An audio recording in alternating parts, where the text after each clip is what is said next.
Hello, everyone. It's Larry Kotlikoff back with Economics Matters. I'm delighted to have a very impressive guest who's also a longtime friend of mine, Ignazio Visco. Ignazio is the former governor of the Bank of Italy, a highly distinguished economist in Europe. Let me just give you a brief sense of his background. He attended Sapienza University in Rome for his BA in economics. Then he got his PhD in economics at the University of Pennsylvania.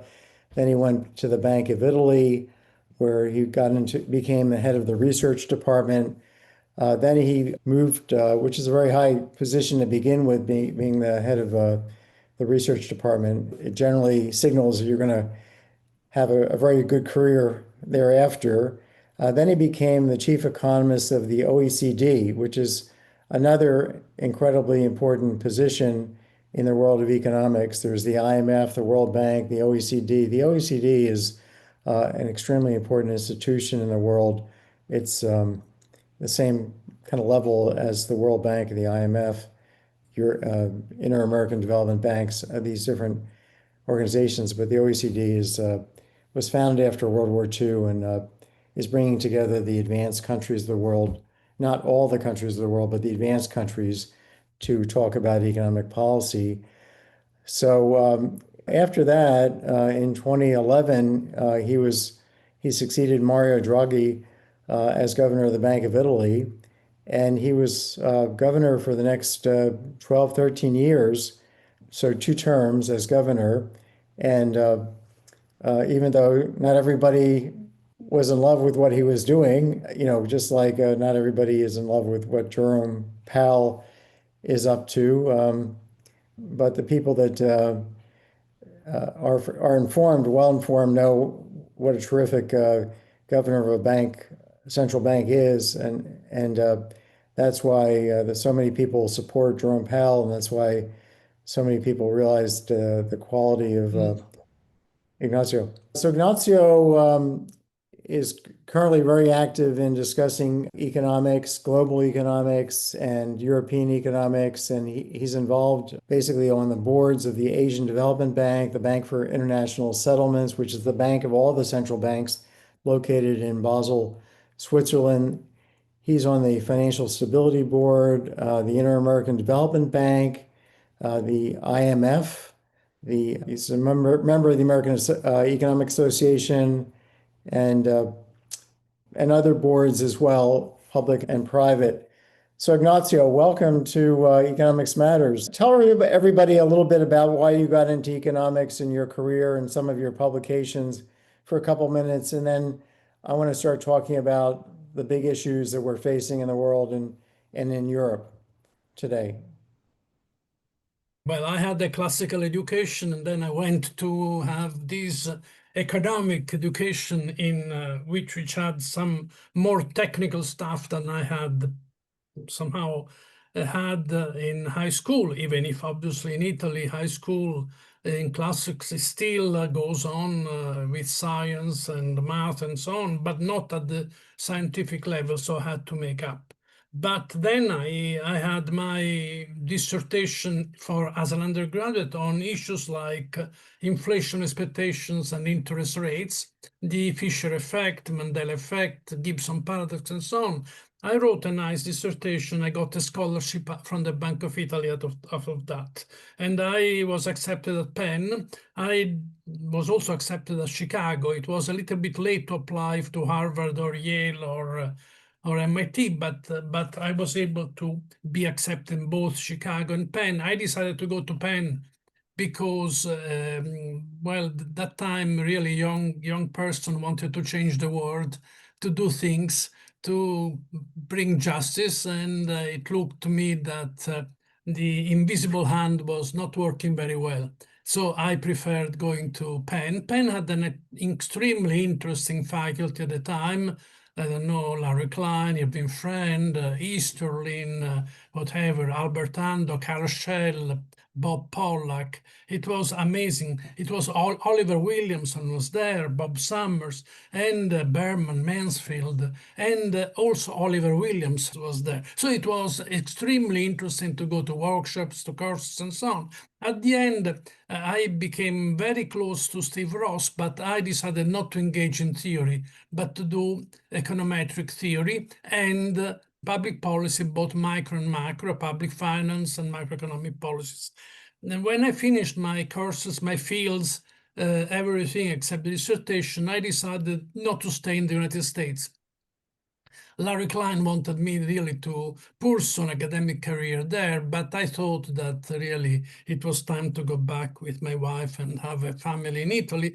Went back to Rome. There was no position in university except in 1980. National competitions were taking place at spells of time, which were rather long. And I entered the Bank of Italy Research Department. There I worked on short-term economic outlook, conjunctural policy, wages, prices. Wages means also indexation. I've been the one in Italy who established how high was the degree of indexation in the country, which was 100% adjusting wages every quarter. So when there was a shock, the oil shock, costs increased very much, prices also, but wages were running up and there was a spiral.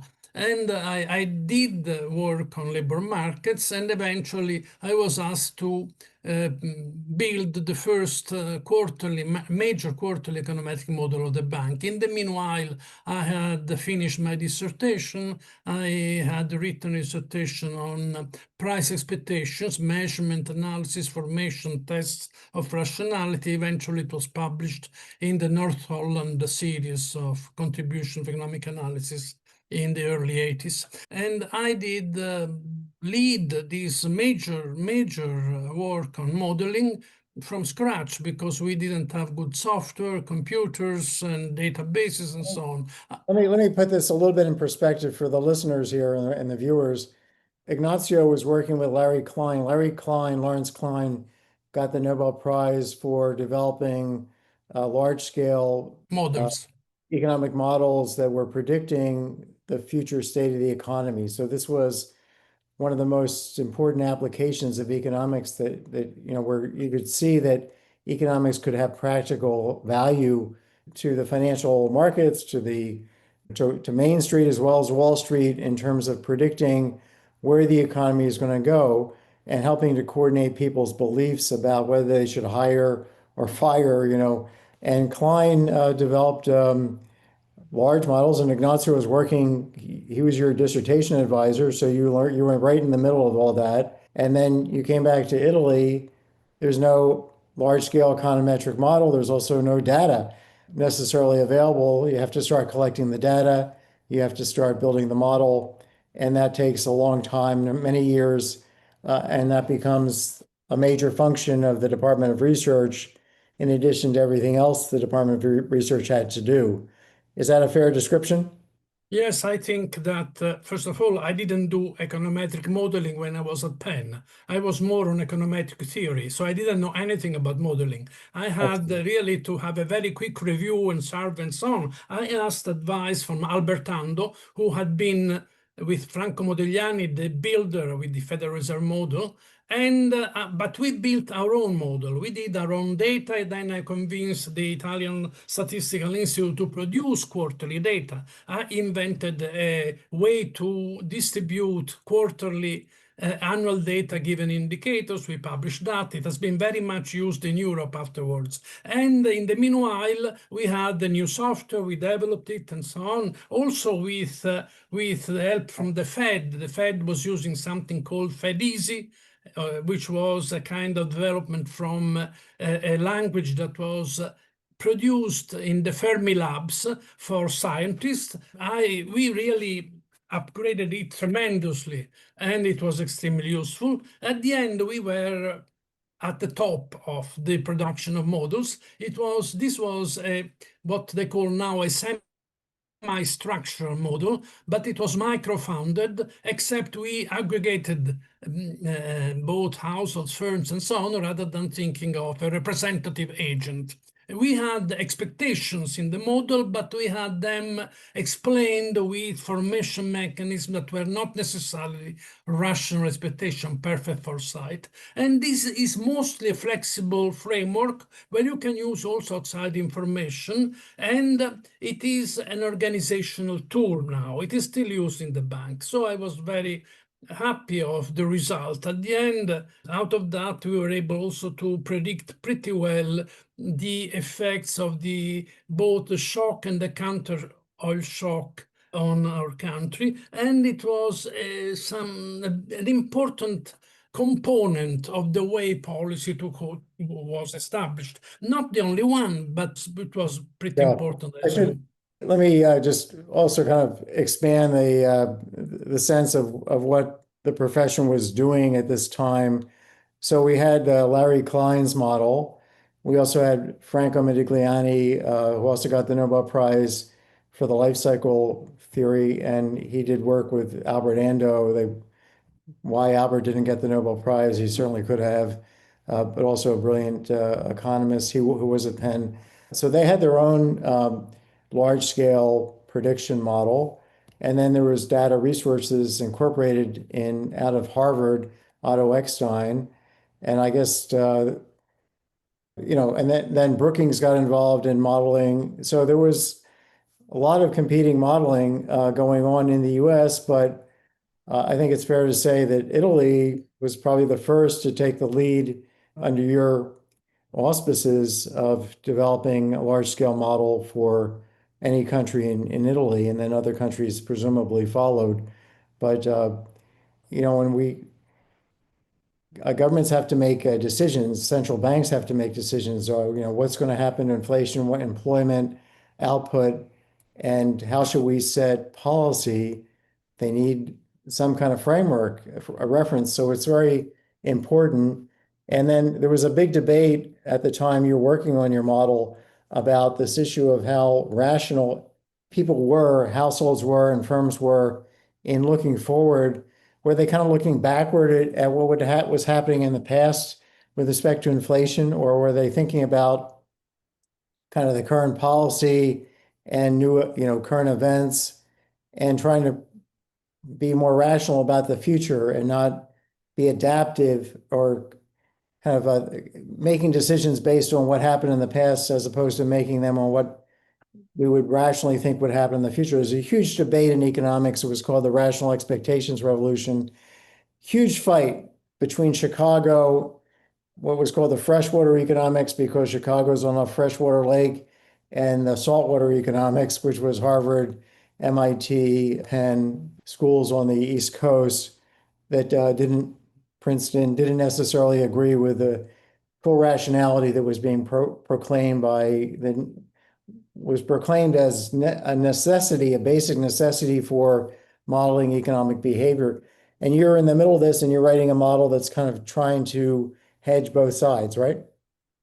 Basically, the difference was in thinking that the world was populated of people who were using the information in the best possible way, but the tools that the profession developed were not taking into account the heterogeneity of people. So they were thinking that everybody was behaving the same way. There was a representative agent who knew everything. And at the end, you needed to have something like a fixed point where actual and expected variables really coincide. Now, it developed in this way dynamic stochastic optimizing models, which were very simple models, very mathematical, but at the end, they proved not to be very useful.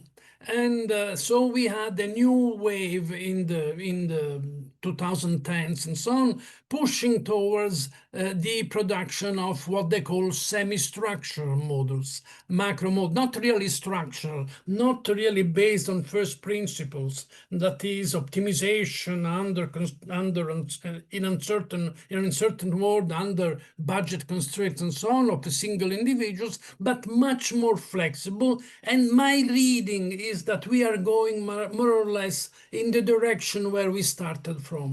So better data, obviously, better information expectations, much which are clearly at the end not matching the rational expectations proposition, but they show that there is either rational inattention when there is not much movement in the economy, or perhaps behaving in a kind of adaptive way or regressive way, extrapolating, adjusting with some lags. And we have to take into account these things in the economic policy making, because if things somehow are not rational but are extrapolating or adaptive, we need to take into account when we take decisions on interest rates, because this means that the economy will not adjust as fast as it may be predicted, and not adjusting as fast, we may have spells of unused capacity and so on, which have to take into account.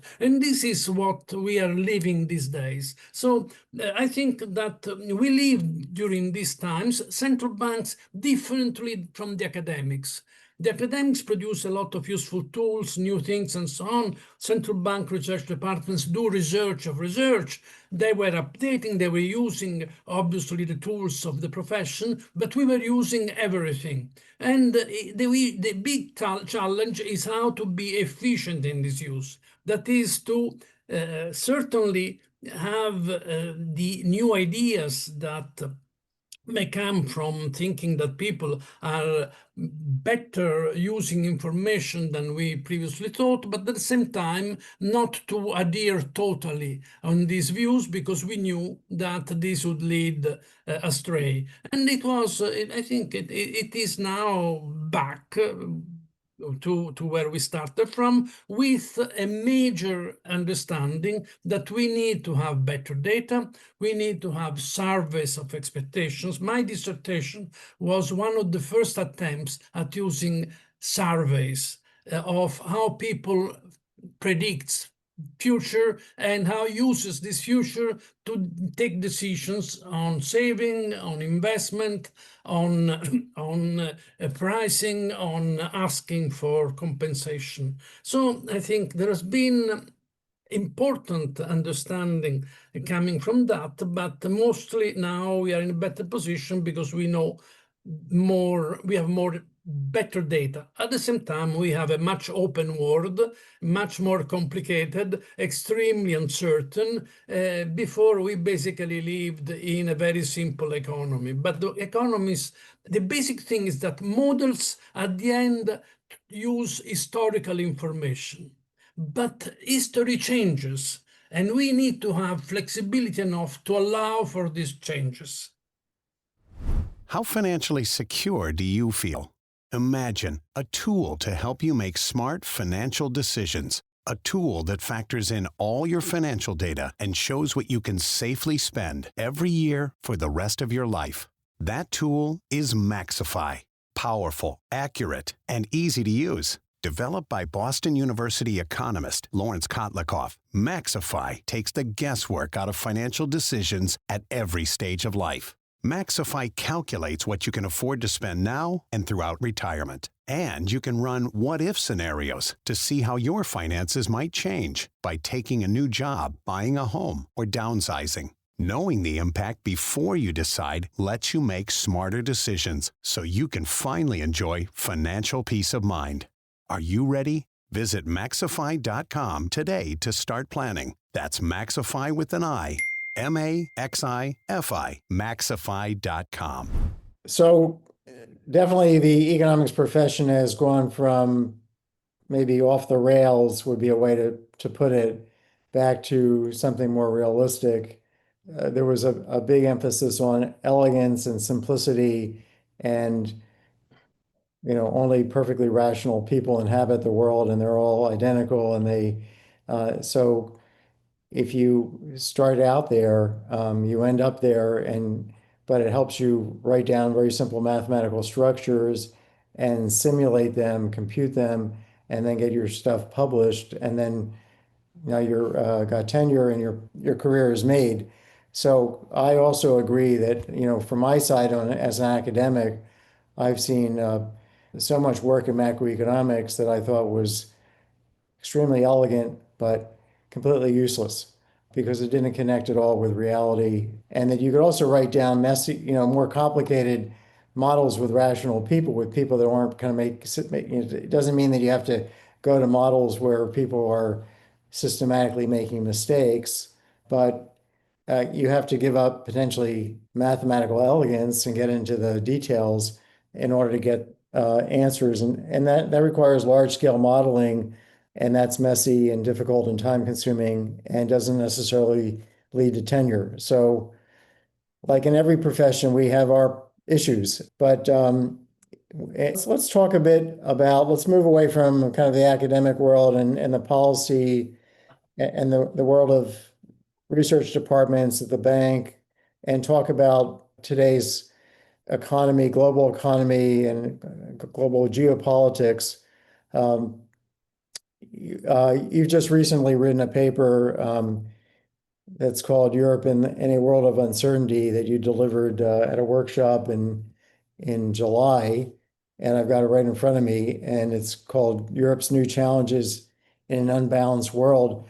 Maybe I can just give you take you through this in terms of giving you an initial word or two from which you can take off and talk about your paper. Demographics is one initial word here. Well, demographics.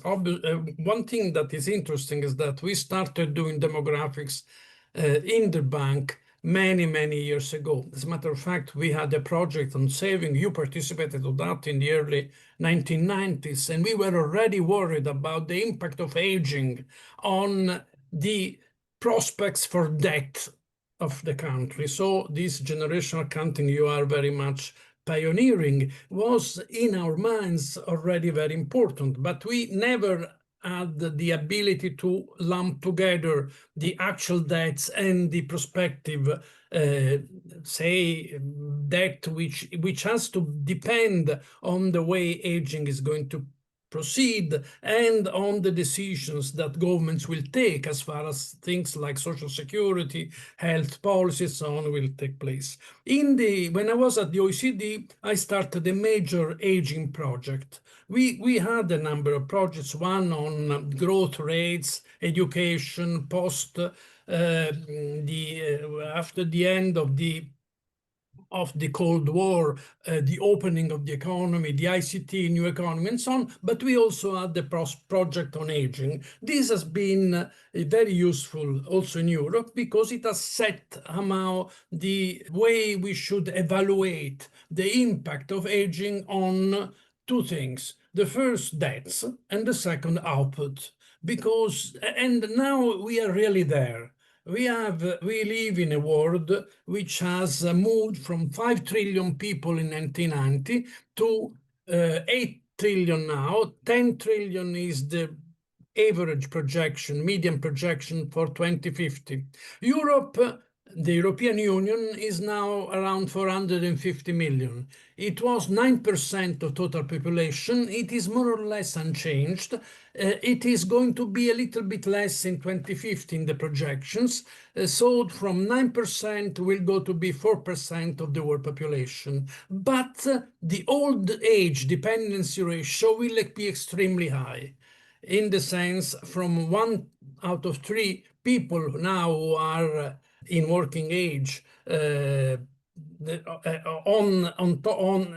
you divide all the age people with those in working age, you have 1 out of 3. Now we will be 3 out of 5 by 2050.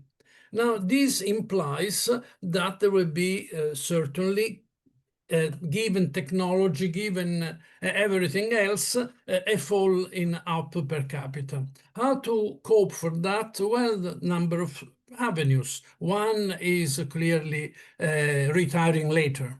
The other is having more people in active labor forces, young people and women who in Europe still are on average much lower than for example, the United States, being there. Immigration.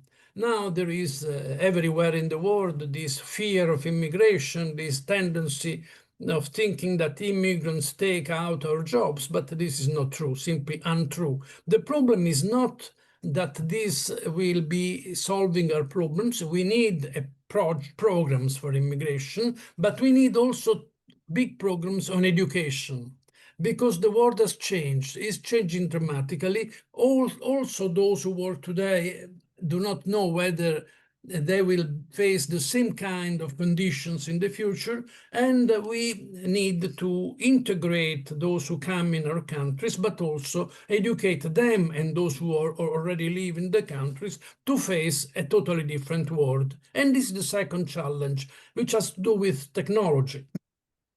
The world is totally different. It So, is. wait, before we get into technology, let me just ask you one quick question back on the demographics. So Italy has a fertility rate, I think it's around 1.2. The US rate, 1.1. 1.1. Okay. 1.1 today. So in order for females to reproduce, but not just themselves, but the males, I sometimes think the females are just interested in reproducing themselves for good reason. But to reproduce everybody, they have to have a fertility rate of 2.1 because there is some death at birth. So in Korea, the fertility rate's 0.76. They have a population of 56 million heading to 12 million by the end of the century. So the country is going to implode. So I agree that immigration is one response, but do you see this situation leading to what I'll call baby farms, where the state actually says, we're going to pay people to donate their eggs and sperm, and we're going to implant them into women that we hire to give birth to, and then we're going to raise children collectively, like in a kibbutz. I know this is far-fetched. I know this is like the handmaiden's tale. I just am thinking ahead. Could a country like North Korea let itself just disappear? They've got military challenges and reasons for needing to have more than 12 million people when they're facing North Korea with a much higher birth rate, which is probably compulsory to some extent. I don't know for sure. But just that question, has that entered your thinking at all? Yes, no, of course, there is, politically is not considered much.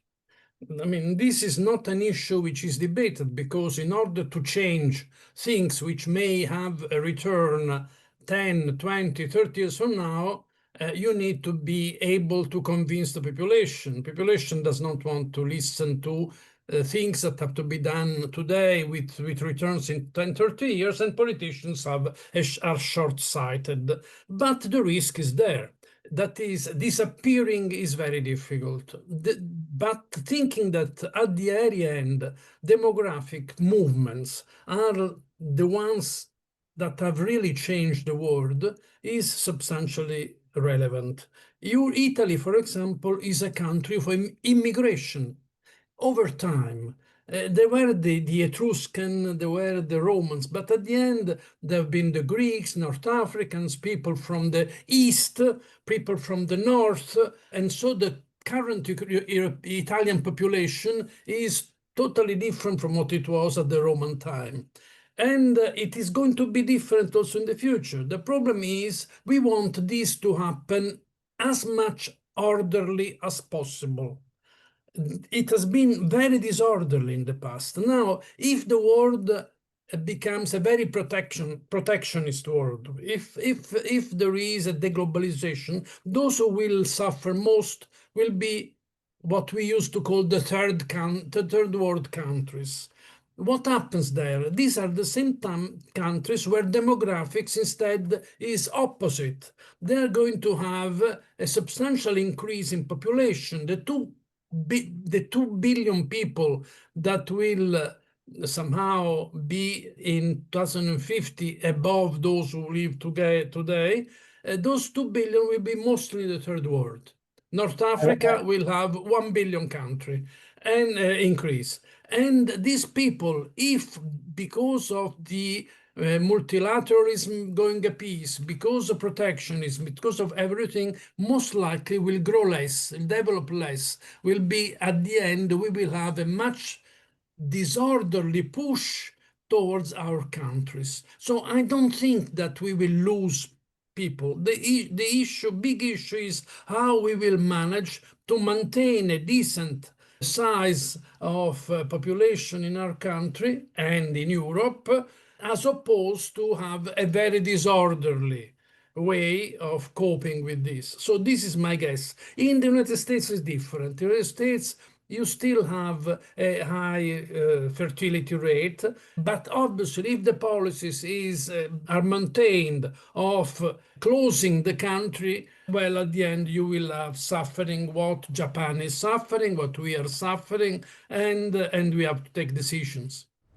Want more money, less risk, and a better life? Buy Money Magic, a new book by Lawrence Kotlikoff, Boston University economist, personal finance expert, and best-selling author. Whether it's education, career, marriage, housing, investing, retirement, Social Security, IRA, or 401k decisions, Money Magic delivers scores of secrets to raise your living standard. Financial journalist Jane Bryant Quinn says Money Magic is a must-read. Nobel laureate George Akerlof says Money Magic is quite probably the best financial advice book ever written. Financial guru John Malden says, you'll love this amazing book. It's full of wit, wisdom, and startling paths to a better financial life. And columnist Scott Burns calls Money Magic a funny, brilliant read, offering wildly powerful, unconventional choices that can literally change your life. Get Lawrence Kotlikoff's Money Magic today at Amazon, Barnes & Noble, and independent booksellers.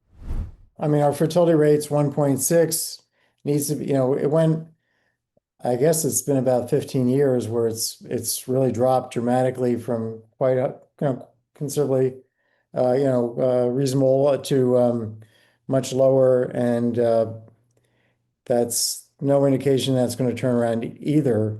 And then, of course, without immigration, we're going to have a decline in population. But anyway, let's talk about technology and Europe. Technology is, I think it is one thing that is very simple. Europe is behind. Not only research and development expenditures are much less than the United States.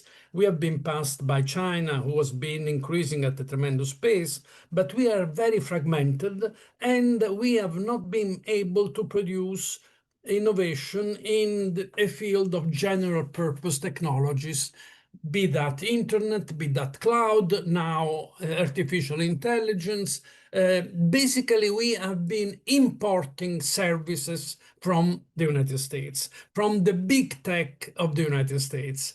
Now, this is very interesting. I've been doing some research recently, trying to understand what's happening. Let's start from imbalances. In the world, there are major imbalances. The United States imports much more than exports, and it has a deficit of 1.1 trillion this year. The component coming from Europe is 50 billion. So all this mess about tariffs and so on is for 50 billion. But these 50 billion are a deficit for the United States in trade of goods of about, I'd say, 350, something like that, and a surplus of the United States in services, which is of about 250. At the end, the balance is 50, 60, the total deficit, but there is a surplus of services. Now, these services are basically the fact that Europe is unable to produce them or has not produced them. There are much more satellites around the world in the skies that are from the States. Musk is clearly one of them. There have been much more developments in artificial intelligence in China and the United States than in Europe. Even the adoption of artificial intelligence, which leads you to have two thinking. First is that to understand what is the imbalance, the real imbalance. Is trade in goods and services, or is something which is basically how much the United States percent of GDP in 2010 and 50% of GDP also today. But the increase in the external position of the states has been to 90%. This 40% more is the result of two things. 1/6 of that is due to the appreciation of the dollar. 5/6 of that is due to the increase in the value of capital, corporate capital in the United States, owned by non-residents. The non-residents own 30% of the capital in the States. The big tech is owned for 30% in the rest of the world. Now, if Europe has to make an effort in technology, it cannot somehow miss the contribution from the United States. If basically, if Europeans get out from because it is a loss in net worth. At the same time,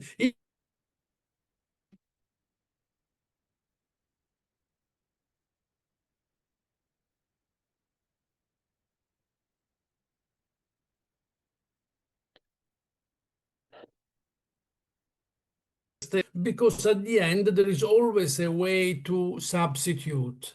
But in our case, we cannot substitute. So at the end, my impression is that as far as technology is concerned, we have to keep importing and investing dramatically to improve our situation for the next wave of innovation in general purpose technologies, be that quantum computing, biotech, climate change, somehow innovation, and so on. But we also have to understand that one thing, we also have to understand that we are called very much to regulate, to regulate too much this. I think we have to maintain the attention to privacy, to the risks that are connected with, for example, artificial intelligence. So I'm just wondering, if we have a third, let's say 30%, a third of US tech or the US stock market owned by foreigners, does it really matter? And, we've got a subset. If we think about AI, there might be 20, 30 companies that people are investing in. What if they were situated on an island in the Pacific or maybe the Atlantic, maybe the Azores, somewhere? Maybe they were called US companies, maybe they're just called companies. Would it really matter? Maybe economies of scale limit the number of companies. And so whether it's called an Italian company, whether it's actually situated in Italy or some part of Europe and a European company, or whether it's called a US company, maybe that doesn't matter. Maybe what matters is that there are Italians working in this company who learn the technology, but also Italians and other Europeans who are using the technology that comes out in innovative ways. Maybe we're focused too much on the geographic location of this technology. Yeah, in the 1960s, there was a major debate. There was a French journalist, very well known, his name was François Servan-Schreiber, who wrote a book about the American challenge to Europe. Basically, Europe was not innovating, and it was somehow in the hands of the American technological producers. But at the end, we thought, after all, we can always import technology. The important thing is to use it, not only to produce it. The problem now is that this, however, is a general purpose technology. That is, it is going to permeate everything. The sectors of production, the way we live, we organize ourselves, and so on. It is all in the hands of the big tech. These big techs happen to be located in the United States, but they are becoming market powers. They are going to have extremely high monopoly rents. It is very concentrated. One statistics is really frightening. If you consider the increase in the value of these companies in the last 10 years, the rate of return of owning a stock in the big seven, in the magnificent seven, as they say, you end up having the following number. $1 invested in these companies in 2015 is worth now $2,400. The rate of return is close to 40% per year. Compounding it, you go to 2,000 and more. Now, this means that they're having incredibly market power. What about innovation? These, Acemoglu, for example, thinks that this may lead to a substantial reduction in the way they are going to innovate and maintaining substantial rent. Others have estimated the losses in terms of welfare. There is a welfare loss out of that because obviously there is somehow a much more concentrated distribution of income, and there is the large population which is not benefiting. So this is the counterpart of the effect of globalization. Globalization produced a lot of benefits, but they were not at the end equally distributed. And the somehow silent majority is the one who suffer most. At the end, the same thing happens here. There is a risk of a substantial increase in inequality within countries, inequality also in the world, because if the means of production are owned by these firms, then basically they decide the future of various countries, not only the future of their industry. So this is why I'm worried. At the same time, I also think this is somehow a way to lock things, because it would be crazy. Trump is creating a lot of uncertainty. The dollar is suffering very much. In the stock market, you are not seeing it for the time being. The risk is that you see it, and there will be tremendous wealth effects, both for those who own and as a result for the world. Now, the interesting thing is that if you try to think why there is not a major effect, why people are not getting out of the market, of the US market, notwithstanding Trump's policies, one answer is that because the risk of a financial crisis would be very high.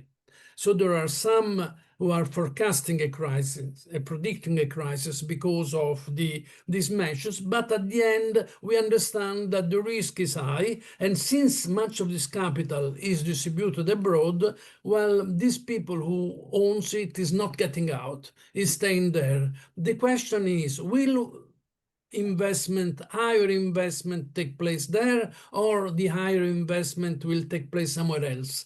The Chinese are investing heavily, Europeans are not.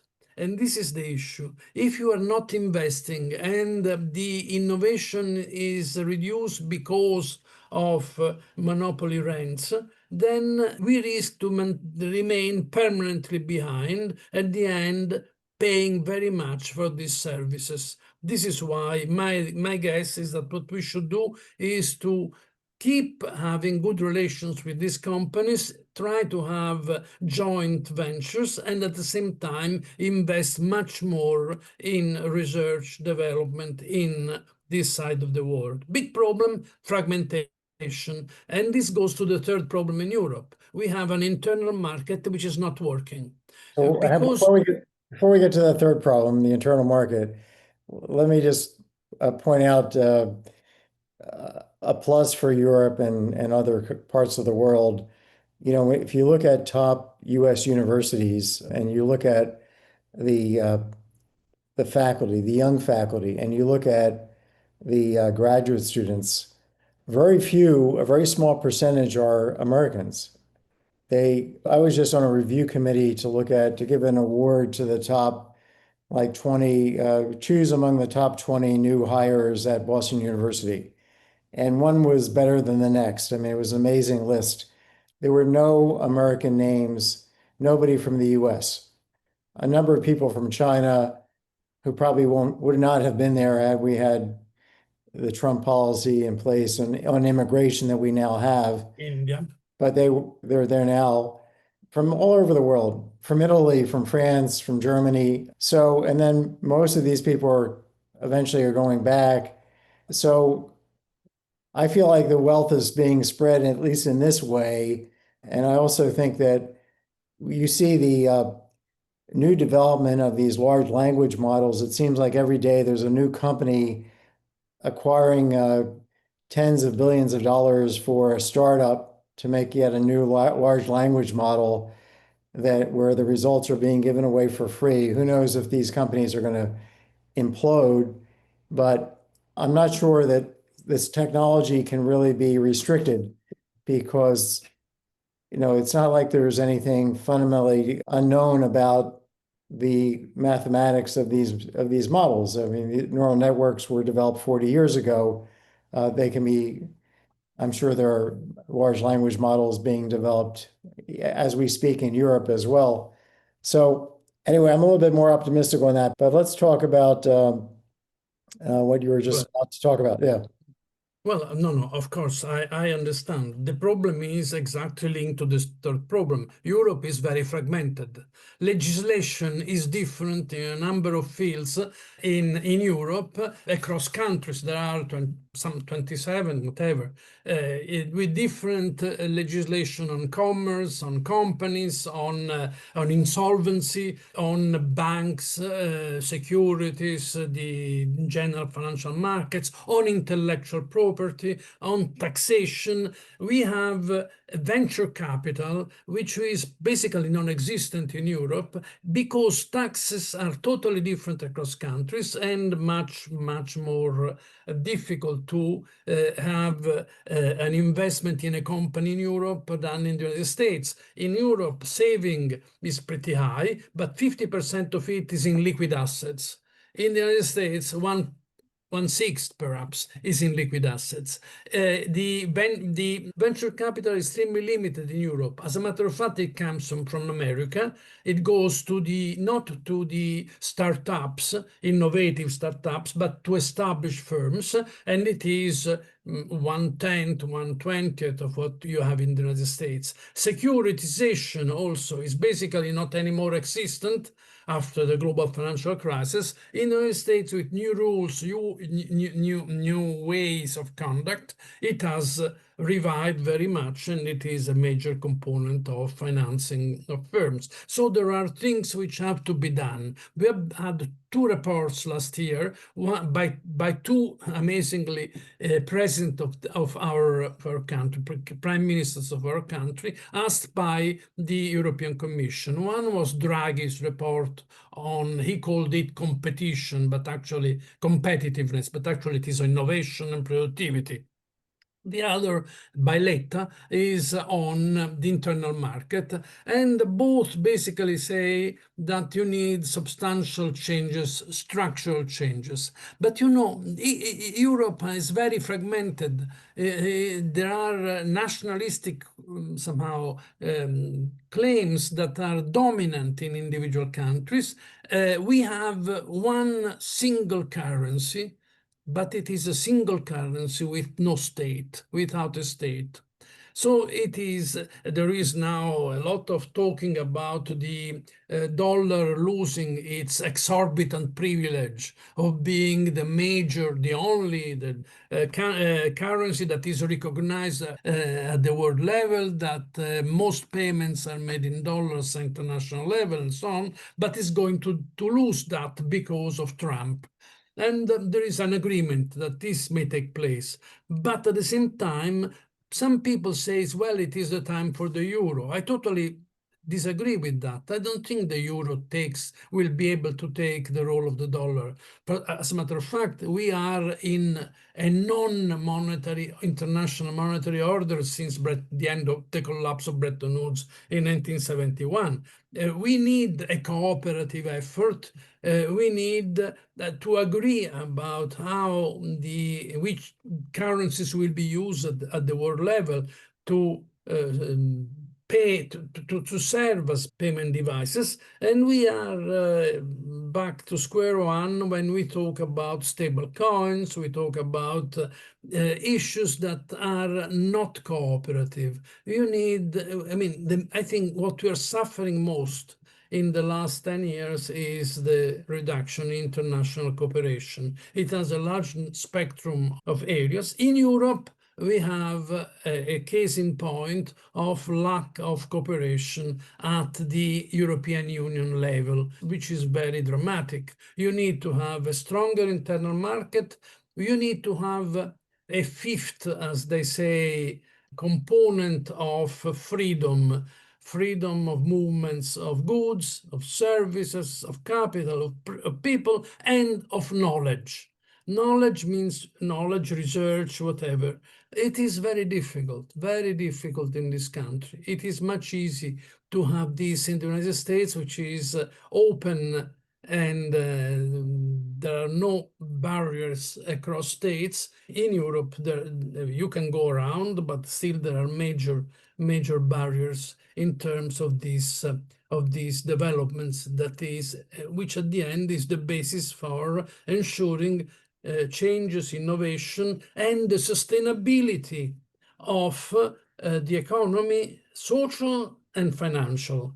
Social, because you need a social compact at some point, and if you start having fears, having worries about future, not having jobs for your children, so on, you start being in bad shape. But also financial. We have the risk that if output does not grow, the debt to GDP ratios will rise, not only because the ones you are considering mostly, that is the ones that are not in the market now, but those are in the market.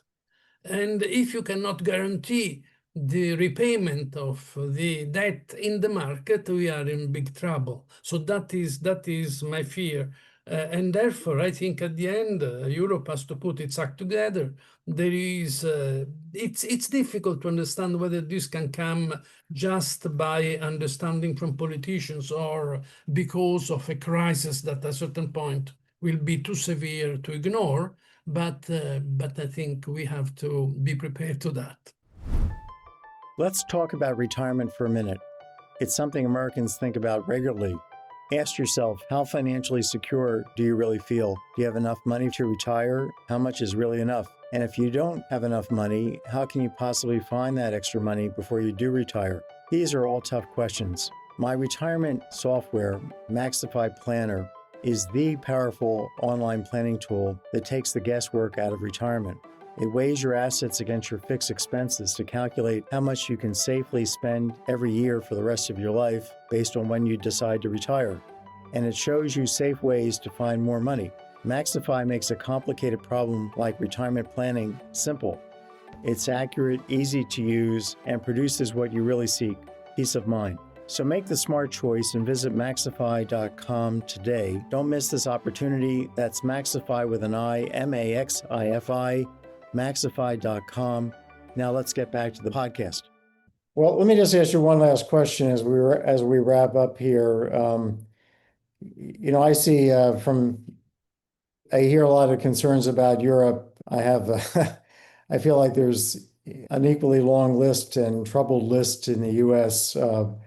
With respect to inequality, with respect to education, with respect to fiscal solvency. I think as a rule, the U.S. is in much worse long-term fiscal shape than Europe.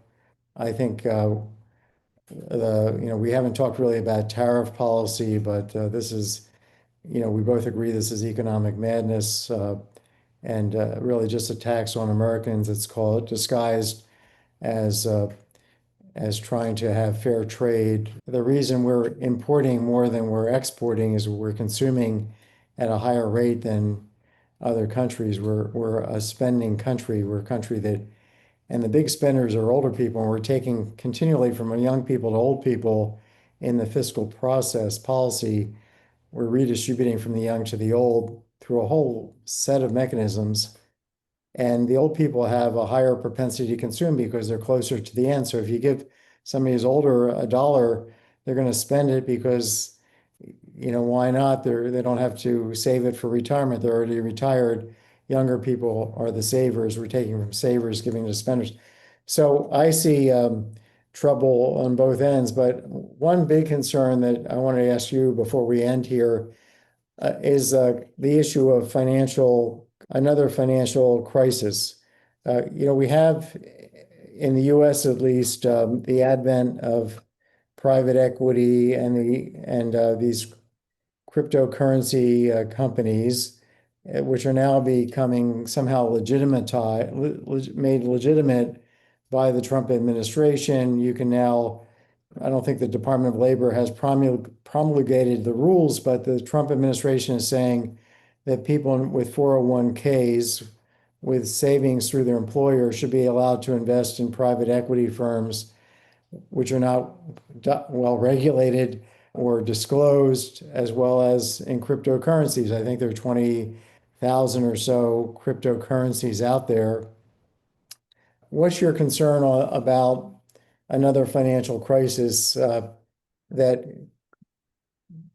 comes about? We had the last financial crisis took the Federal Reserve and other central banks by surprise because they didn't have the information about what was really going on in the shadow banking system. It seems like we're expanding the shadow banking system in real time. And I'm just wondering whether you think we could have another financial crisis come along. Well, first of all, consider the global financial crisis of 2007-8. It was a crisis that basically was in the bank's books.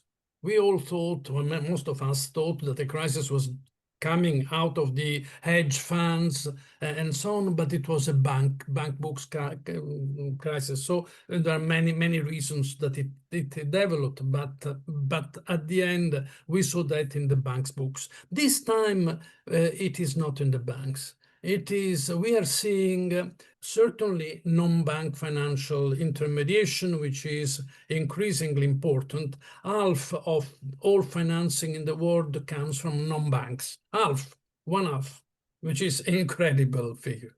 Secondly, it is much less regulated, if not unregulated, which means that the risks are much higher. Third, it is not obvious who is in charge.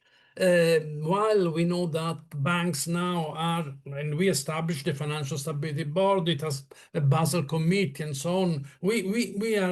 I had, during my years as governor, a lot of problems with banks, but I never was worried as people were worried outside the profession, politicians and so on, but also economists, about our ability to cope. And now the banking system in Italy is considered the best system in Europe, which is amazing.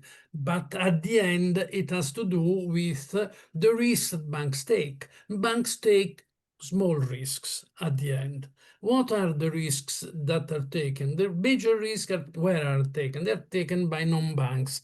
Now we are having a complement to that, which is in the payment system. That is, we are saying before, banks were not only somehow doing their financing, but they were also providing the money, the internal money that was used in the payment system, which was linked to the money generated by the central banks.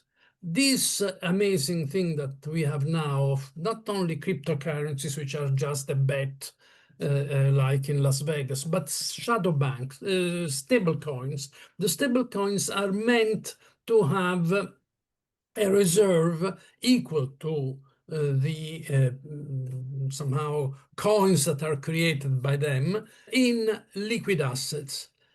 Define these liquid assets. If the liquid assets is public debt, or is an option on public debt, or a derivative or whatever, there are a number of risks that you may define that liquid, but if there is a liquidity crisis, the first place where it takes place is there. This is the first way to look at the financial risk that we have now. That is even more than we know from history, that you cannot have private money somehow being there without considering that at the end some of them will fail, and if it fails there might be some domino effects, contagion and so on, as it was in the mid-19th century in the States. We have simply to understand that if there is nobody in charge, well, at the end, you will ask again a central bank to take care of that.